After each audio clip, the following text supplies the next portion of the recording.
Welcome to the PocketCodr Teach tutorial. To set the switching distance on your sensor, make sure the smart sensor is mounted in a holder and the target is positioned correctly. The sensor is connected to the PocketCodr through a cable. Open the PocketCodr app and view the main interface, including the sensor info, live data graph, widgets, and internal sensor signals. In the app, select the measurement value to display it on the live data graph.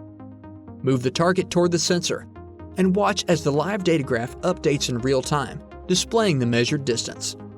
Select the Teach widget. Several teaching procedures are available. Here, we will show you the single value teach procedure. Move the target to the desired switching distance. Click Teach to set the switching threshold and confirm. Select the switching signal on the live graph. What you can see has been added below the measurement value. Move the target back and forth to observe the switching signal on the graph changing at the desired taught value. Congratulations, you've successfully taught the switching distance on your smart sensor. Learn more at AutomationDirect.com, the #1 value in automation. Click here to learn more about the PocketCodr and our entire selection of IO-Link and smart sensors.